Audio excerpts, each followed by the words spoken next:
سورة الشورى سورة لي وسورة نقول سورة نقول مننا أباب لا نقول كنا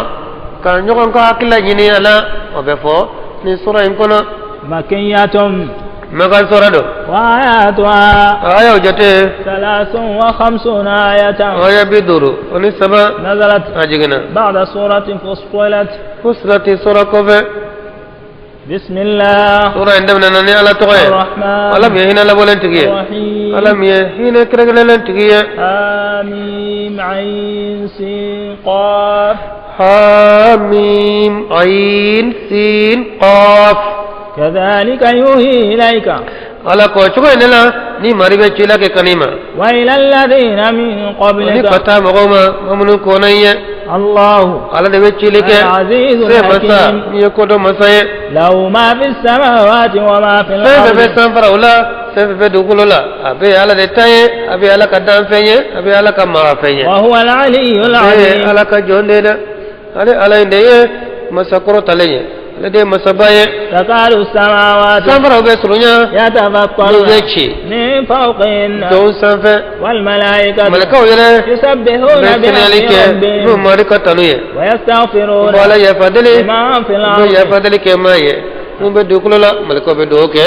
ada bade islamo ye dukulola ألا إن الله namu che ka dola هو الغفور ala الرحيم be jinu sutra masaye ala de hina kredel masaye والذين اتخذوا من دونه أولياء mamunu ye bisba wore mine nama kene alaye الله حفيظ عليه alaye kulo shibaye umare وما أنت عليهم ati بوكيل sangaye umade وكذلك o chogodala أوحينا إليك قرآنا na ye chila ke عربيا kalima kalafena ni ya rabkanye لتنذر أم القرى ko so ika duguba yeko kungo sinno makan kauye ومن حولها be makan kerefe ora dugu te makan dugu ye o be makan kerefe dugu ye makan dugu be jiya chamanche de lade وتنذر يوم الجمع ina kungo sike la kafo dona لا ريب فيه sigate do mina no ilara doye فريق في الجنة jama do be aljana na وفريق في jama do be السعير tasmana de lara dona wa du flape de bele ni nyumanke aljana juguma tasma do ne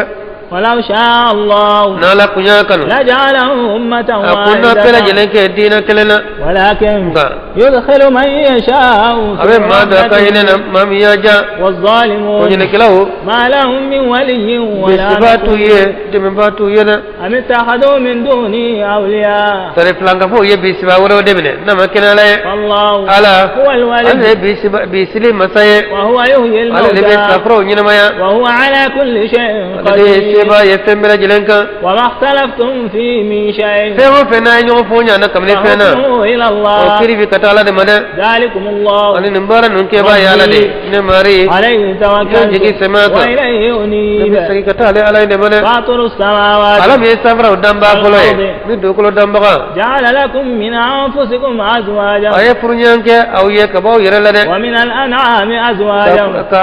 furnyanke bakan fanana ko bakan ke kaw yere ke fasonye cheni muso katla ka bakan fana ke o nyogon fasre cheni muso يزرعكم فيه ala ba udan o chogo de la de ليس كمثله شيء wa fo ite kom ala وهو السميع de mel masaye البصير de yel masaye fo ite kom ala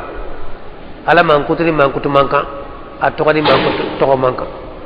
ha ala to na man kutu ibe dala de kama ya fo chogo mi kana koronyini kana yilema kana gya ha ibe dara ala ka be menike ifana ba fa be menike abana abe menike chogo mina ayre de bodo abe yelike ibe dara ka be yelike nga ka ye chogo ani dampe nga yeli chogo tekede min ka suralaw min ka jalaw abe ye chogo ka kabul ala man kutudo ibe dara kuma fara chogo mina nga abe yelike ni nyate abe menike ni tlote mami bilola de ay ala man kutube ato a chogoda ore tawhid al asma'i wa sifati kalamba chama de chene na oyoro na kabbi ha na la kabbi samfe baba ko ala ti samfe na la kadala ke na larisika bafo ala ka bo yoroma ala yere de bado wa de bado ala yere ayre bla yoro me ka bla yoro abe chogo na le de bado ha ni ma so ala taima ibe kafira de afodro ala ka fochogona ala ni foye tekile kana miri ala ke chogola mate miri ala ka ke chogola ala be chogodi ai nala ko anyada be chogodi ai mate mirola nala ka yam farma da na tege fly ala tege fly be chogodi mato nyanyine be dara kuma fara ako tege fala ma fotega ba ako nyada ba fo nyada aka be jigi ba fa be jigi aka bina ba fa bina ngai kana nakarde niyo nakaridro yala galontiya way kat la mekena lahu maqalidus samawati sanfarahu hera konyu be ala de bulo wal ardi be kolo hera konyu be ala de bulo yabsutur rizqa liman abe garjege pese mai mamiya ja aba degu mai fana miya ja innahu bi kulli shay'in alim ala nye dombaye ni fembe la jelenye shara'a lakum min ad-din ma ala de sharia li kaw yadina na fena wasabinu aynu ladini miya walladhi awhayna ilayka famina nyo chila ke kana chidema ma wasayna bi ode fenye anya ibrahim ladini miya ani musa ani isa an aqimu ad-din ko kadinatle ala kelenye ninde uladila ni ninde de wala tatafarraqu aw kana farafara dina na de ala kelenga batu ode ye awa uladila ni miye sabra ala al-mushrikin abonyana flanga foma ma tad'u ilayhi ibala ko wole katami ma ala kelen batu abonyana flanga foma de museka famia Allah ala kelen batu ha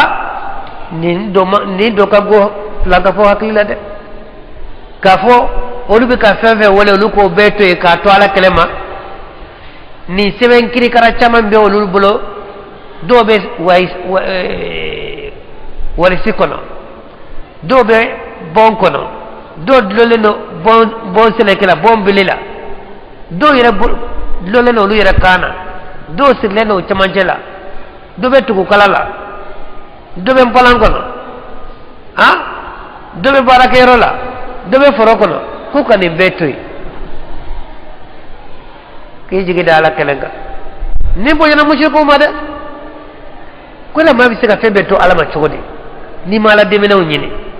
ko ala yɛrɛ ye sababu fɔ ala ye sababu fɔ a ye ka sababu nkalontigɛla in de fɔ e y'i ta ɲɛ yɔrɔ jumɛn ko ala ko maa k'o kɛ k'o ye sababu ye nkalonfin dilanlen namaratɔw sigilen bɛ u ka namaratɔ baara la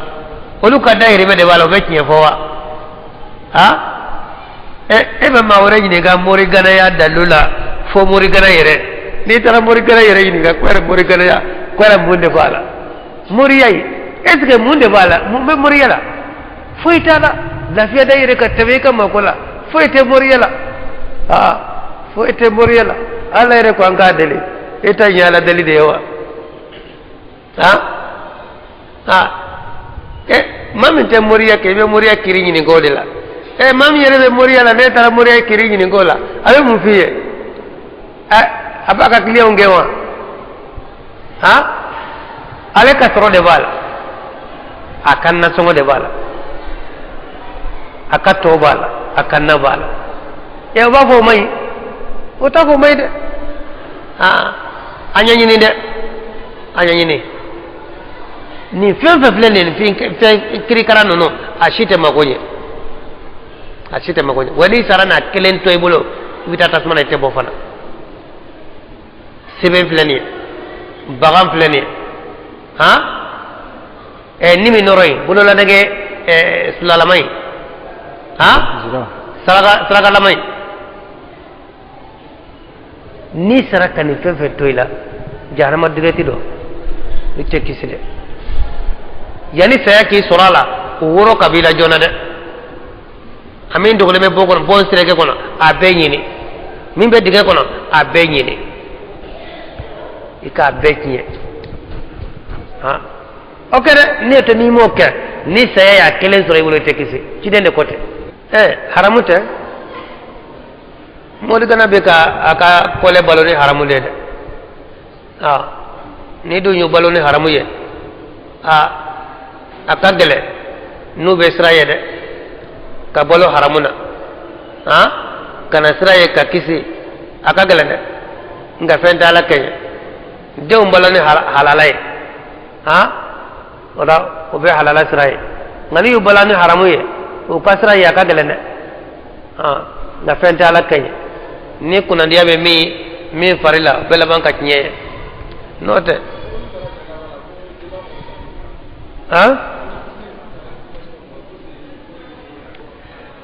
ale bɛ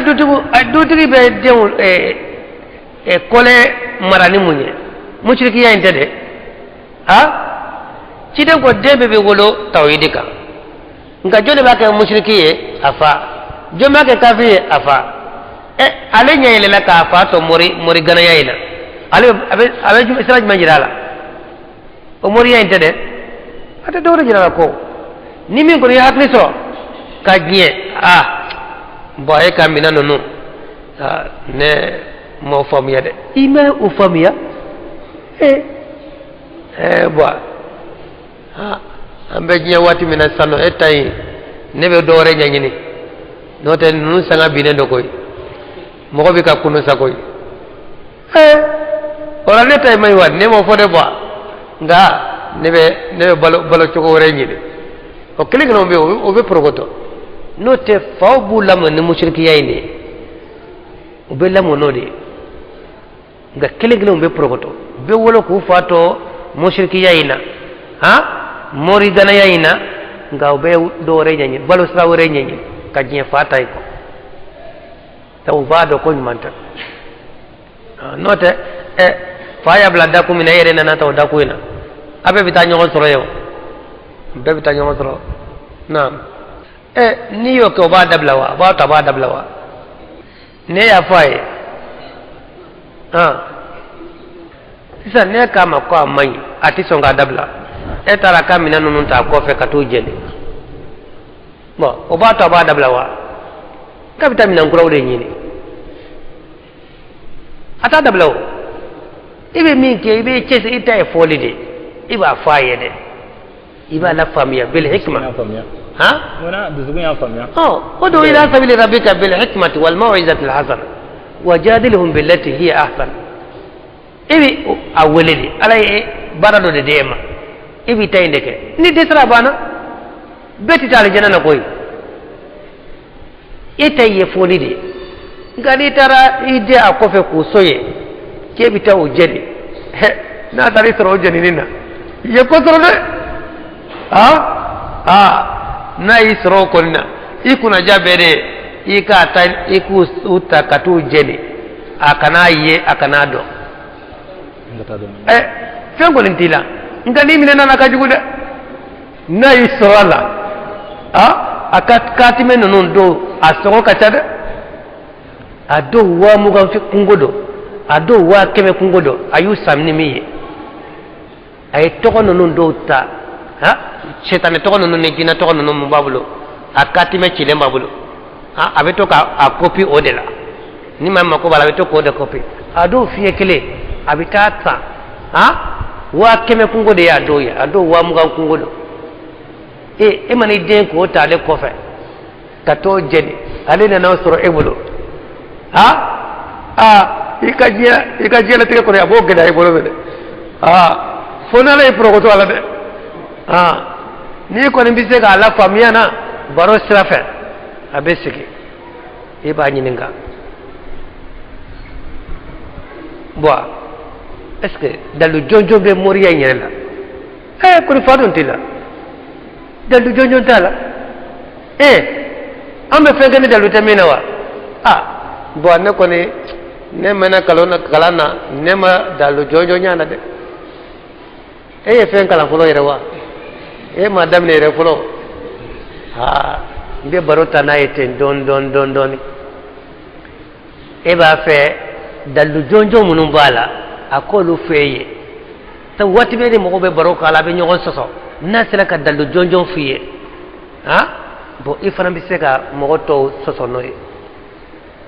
i tɛ dalu sɔrɔ a da la o ni dalu ma ye min na o kan ka to yen de wa o kan ka kɛ dɛ n'i t'a dabila don o don a bɛ dɔɔnin fɔ a la k'a bila n'a ka bɛ a taasɔ mana yɛlɛ i b'a bila yen n'a fari kalayara yɔrɔ min i b'a bila yen kana sɔn a ka kɛlɛ dɛ kana décourager kana dabila fana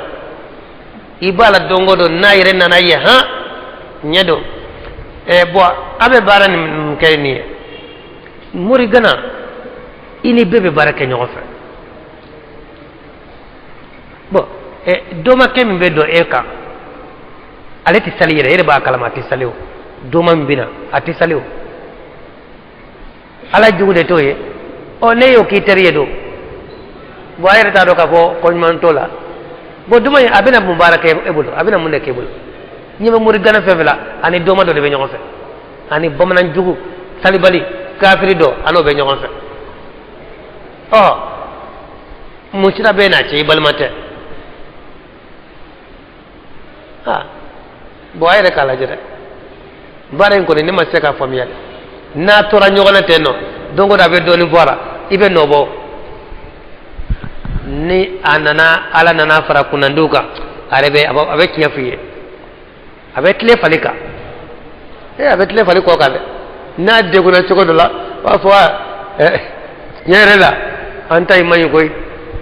antai may on yere ba don koy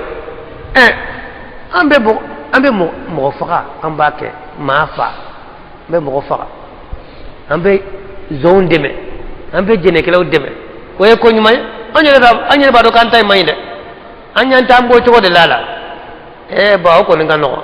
ni ko nya do ka may adabla de jinya moloya akap salara moloya de na tora barola ayre nana jinya ko ka che ka di mai ka jeni wala yere ya jeni ko ale bora la sapi upi wali ta ke bi kofetu o ya bole enga e ka den ka ta uta kofe ku jeni na ko ni soro ala di mane bet layla de na mi soro jurmu tela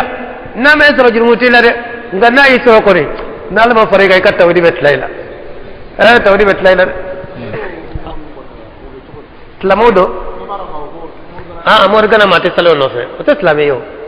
mo ko ka bare morgana mati sala no Allah yastabi ilayhi ala ko inma yataqabbalu Allahu minal muttaqin ala be ala sabade ka batumin ala tesala nyo tesala nyo de Allah yastabi ilayhi man yasha ala be maswani katama mam yaja wa yahdi ilayhi man yunib mayre kana katama man bi sagi kata male wama tafarraqu jo ma farafara illa min ba'di ma ja'ahumul ilmu fodoni nalen ko fe umma bayan bainahum ju ya ko so u yere demani nyonche walaula kalimatum sabaqat min rabbika kunya de kuma ko kabi mari yoro ila ajalin musamma kata wati men no to ko dale do ya bainahum iri kunna ke joni nyonche kamni yano de ala ko ay kire boloda kabla la harade ko beta nyana bola harade no kunte kiri kumbeti ke kamni jina yanno ne wa innal ladina ursul kitaba ma ni kitabu nya diruma ba'dim munya kitabu nyeta olu ko fe la fi shakkin minhu murid sigara qur'ana inki borela sika gele falidhalika o kama fad'u wala like wastaqim ikatle kama umirta ko nyamra wala tattabi' ahwa'ahum sallallahu alaihi wasallam ko awa munya le shije nun kuma nun do de kle comme yi nyamra la ci ko mina klien ko ni bebo do nga comme nyamara la choko mina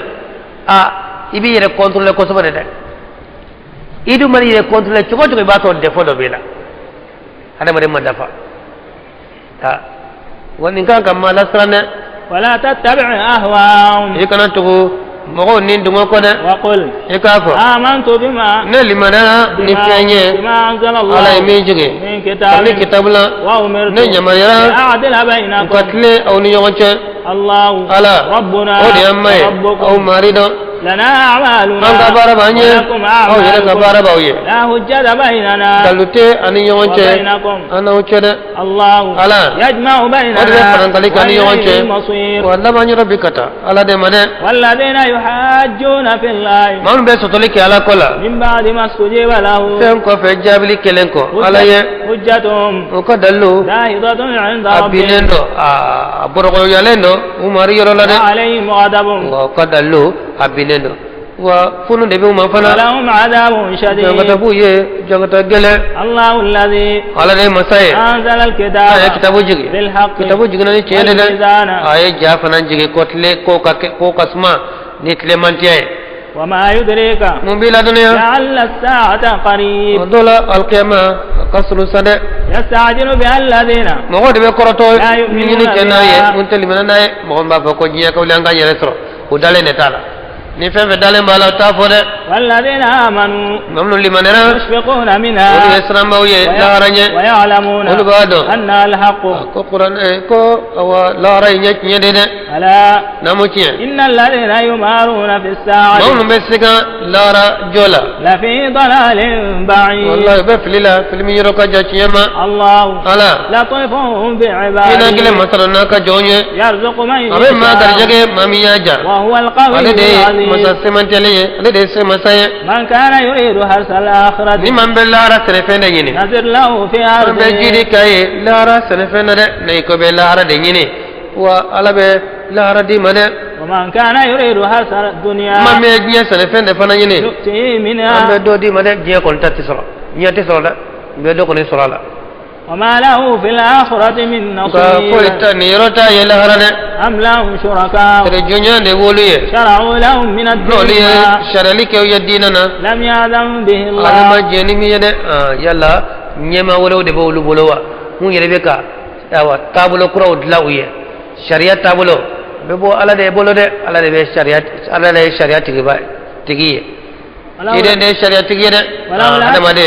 sharia te ada made bolo de ada made tisega sharia dla atsaga sharia bo fana ولولا كلمة الفصل ni fran fasak ma kunte لقضي بينهم kire kuna ke joni yonche وإن الظالمين konyene kelawo لهم عذاب أليم jangata buye min dimine de ترى الظالمين ibeto yene kelawo ye مشفقين sramba uye مما abu كسبوا fena uye min ke jugumana وهو واقع wa بهم kebe ndo nu yede lara do ha baraje kula nu jore ko ka baraje ku nye ko olu de yoke baraje ku tole ko ede yoke ubesra nye de adun ti jede والذين آمنوا mamnu limanera وعملوا الصالحات بارج موكي. في روضات الجنات be arjana na goforola لهم ما يشاءون tan bela jile muye arjana ko umar yoro ذلك هو الفضل ode الكبير fatmun tiye fatmun tamin kabo ala ko dama ذلك الذي ode fenye يبشر الله عباده mala ba ka jown sewanai الذين آمنوا jomnu limanera وعملوا ka الصالحات baraj monke قل لا أسألكم ode ka عليه funde taw أجرا nyini ka sarala ci kaina إلا المودة ko mana ke kanu في ye القربى bare surula de sirami bani nyon ce sinyi sen ko ne bo tama nga ci de yin ne te sara nyina o fede ne ala ne ci de ne ka la sawma aka na foi batu fala e na bana min be ne na o ce no e sinji ni bo sira tama abana o de be ne na o ce ci ne o fo maganga o yere be ha akowa fente ne na o ce de o te ne ka be shi baye de ai sinji ko ne bani nyon ce abana ne bo sumaya na sumaya laña a tekkalaya ne ko ni fanfe sinji tige aya te bonena na ma tige a te bonena de ne ko ni bo sumaya na sumaya laña ha bo ciden ko atene be sibayre dina ko konina ay ne ka foy tabulo ومن يقترف حسنة aya dabo ora de ومن يقترف حسنة ni mam ye jugman ke نزد له فيها ni mam حسنا ye nyuman ke ambe nyuman jide ola إن الله ألا. غفور dirmo sutra شكور masado barkada masado أم يقولون افترى على الله كذبا terolu ba fa ko cire galonde tike ka dalala فإن يشاء الله noye alakano يختم على قلبك norol ke diskuma ويمحو الله ala الباطل batra tusa ويحق الحق ala nyeke nye na kada kunyoye إنه عليم بذات ala ala الصدور yeddo mbaye ni disu kono na koye وهو الذي ala le masaye يقبل التوبة ba to bimine عن wa ka عباده joma ويعفو عن abe ya السيئات fa jugmanu mare ويعلم ما تفعلون ala be fendo abe minke ويستجيب الذين آمنوا ala be jabli ke mo ye muli banera ni ka baraj monke ويزيدهم من abo lu فضله jidi kamna ka fasmantiana والكافرون kafiru dun لهم عذاب jangata شديد bo lu ye jangata min ka gelene ولو بسط الله الرزق لعباده ni ala kunye darjege fense aka jonye لبغوا في الأرض wallahi kunna yara do kulola de ولكن na ala kunye mo be ba fe ka misro ko dima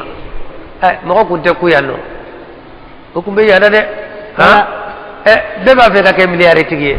ene be kala miliyari tigi ar mo do bi saka maratu ha mo ko kunna yara de ولكن ga ينزل بقدر ما يشاء ala be jigni kene ake minya jade إنه doni doni min kadalai ha min kadalai niya ya be baraka nyogonye ngaka soro ka cha nyogonye hote ha no te min bi bolo na nyogo mi bolo ne be baraka yewa ay إنه بعباده خبير بصير لما تدو أو ناكا جوني ويلبادو ناكا جوني وهو الذي ينزل الغيث من بعد ما قنطوا وينشر رحمته وهو الولي الحميد بسر مساي اللي تنو مساي فانجي بافي أبي wo abafi abe wo abafi abe wo awa aw jigila tigele sanji bisingana fo yere be ko no fili fa be ke jiye wa te de sala bolo de niya madi adaba o yidela de naw yele bana ala be yele made wa min ayati wala laka kaba kola sabra udani ni do kolo wa ma basa fihi ma min dani ayate min jenze kaba kolo ni do kolo la kamni fanya mana wa huwa ala jam'ihim idha yasha'u qadir wa ala isebaye u parangalika wati mana jade wa ma asabakum min musibatin fa mana usra kamni masiba kola kasabat aydikum abe wuli aw yede ka bolo la bara ne lade ana ko bi ya fa fen chamama wa ma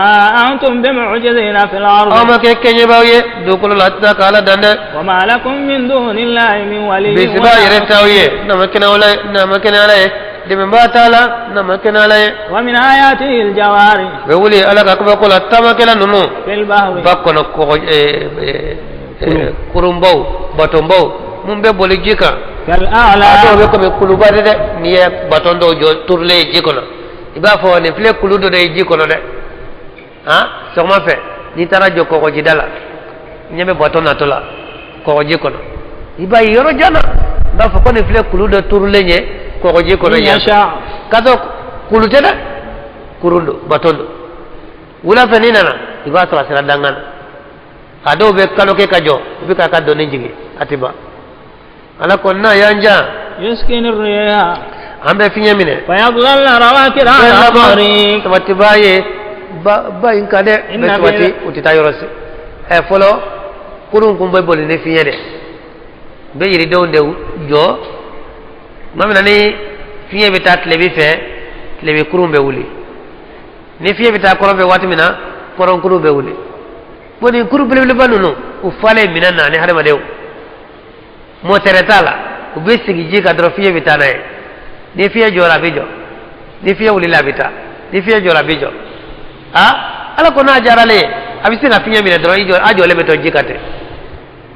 ha inna fi dhalika la ayatin kaba ko chama bola de ni kulli sabarin shakur sabali ba ngana beye mi ye barka da bayre ala be itu akama sala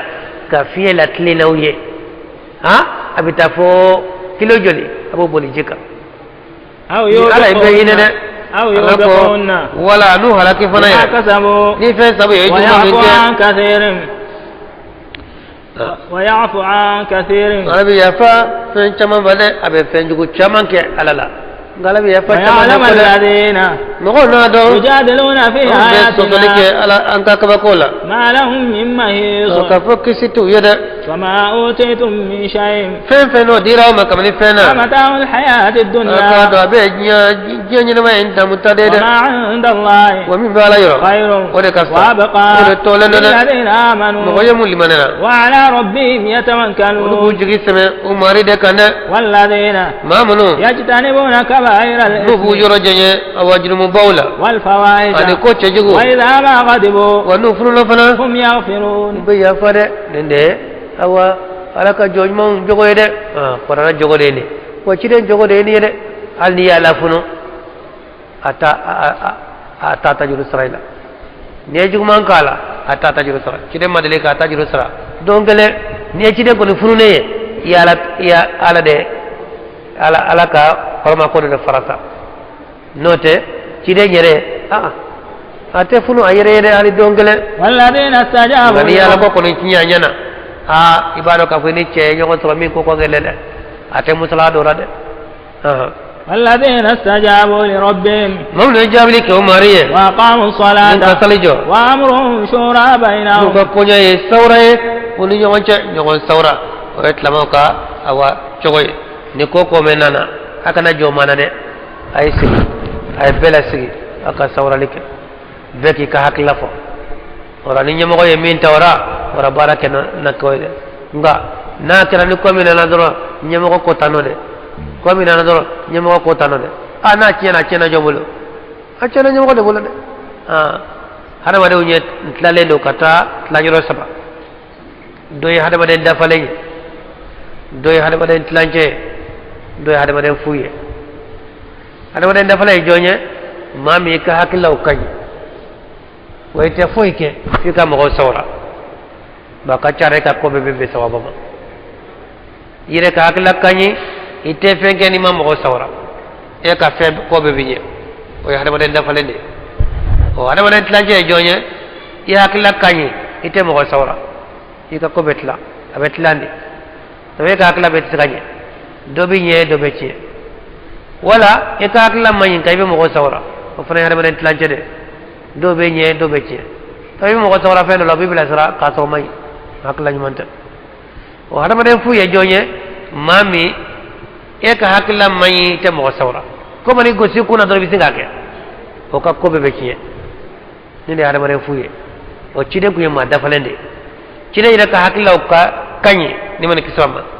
ngo bela ni ko minana abaka sabo sigi anu be sawral ke o ala ko wa tlabo ka ko de ni yede ka ko ye ñoo tawra de de wa mimma radaqnahum yunfiqun wa ñu garje mina fana bo dépasser cadeau ala salafe walladheena idha asabahumul baghy mamnu ni bagama yusra hum yantasurun ba ñu ko debe fana ni ma bagalawla ka yada uka wa be tajru sarake wajalahu sajjatan juguma sarade sajjatun mithla juguma ye anyogonde ni ma juguma kila iba sara anyogo jugumana ala sono fana ma ngai kana temo kanda ala juguman kele kele ay flakala ayo tebe ayi nene ya nene o yo sara bana ayi fa nene ya fa nene o yo sara ayi banene ya banene o yo sara en kale en nene isna kale nene ka fa nene ka banene o to sara de faman afa ni mami ya faraka asla ka tajuru sara ye ajru ala allah aye en nene emi tasara ye tajuru sara ye toy ni mami ya fara ninka nyanike etu ka sara o bala de made innahu la yuhibbu adh-dhalimin ninka do ala konente atetto nyanike law fede to nyani ala to fe da hake made ni manya kibi tajuru sara min kerila on nyogon sara ka do made wala man intasara ba'da dhulmihi wallahi ni mami ya tasara atonyene ko fe faulaika ma alayhim min sabil awa jalagli sra to lumade mami awa ay min kilayi tasra idana durama jalagtima gay kana te tajuru sra inade innama sabilu jalagi koni ala alladhi be mo de ko yazlimuna an-nas be mo tonye wa yabghuna fil ardi be yada do kolola ghayra al-haqq no makene ci ulaika lahum adabun alim jonga tabuye jonga tamin dimine de wala man sabara wallahi ni mami saballa kayafa inna dhalika la min azmi al-umur kana buguli ko la tenga yelen do yede wa man yudlil Allah nala mami file fama lahu min waliyyin bisibato yede ala ko fe وترى الظالمين لما رأوا العذاب يقولون هل إلى مرد من سبيل سجيرو بيوا كتاسرلا يلا سرابيترو كسرتاجينا وسراتين يولي لكبا يولي لا سراتين كتاي تغنا وتراهم بيجومان كلاويه يعرضون عليها وكانغا تسمنا خاشعين ومجغله من الظلم كم يدغيا من ده ينظرون رفللك من طرف كم نياك نيا غونغنا من دغلن ده بتسمع لا جنو نيا كرده جنمدو ها وتافق جابو صلا وبالا جنو نيا كرده وقال الذين آمنوا او بلا دوني دلا افو بلا دوني دلا بو نيا كرده كالاج سكو نيا جوالا ده وقال الذين آمنوا إن الخاسرين ما تجيونا الذين خسروا أنفسهم ما بننا ده مغير مم بننا ويركونا ده وأهلهم أنو كقولة يوم القيامة أوده بيرو دانية إمي يرسلا إمي كاد كولة سلا أوده بيرو يده ألا نموذج إن الظالمين في عذاب مقيم وجن كلاو بجانغتلا من دومين دو على كان كسامة وما كان لهم من أولياء بسبب ما كويه ينصرونه من دون الله ومن يضلل الله وما له من سبيل كان ساتو تغيره استجيبوا لربكم جابي كاماريه قبل أن يأتي يوم يعني دون كنا لا مرد له سكت دومي الله كبالا مده ما لكم من ملجأ يومئذ سميرته ويه ودونا وما لكم من نكير نكارلي فنانتو يده جنيروتي سميروتي تايرورتي بتليل على فعل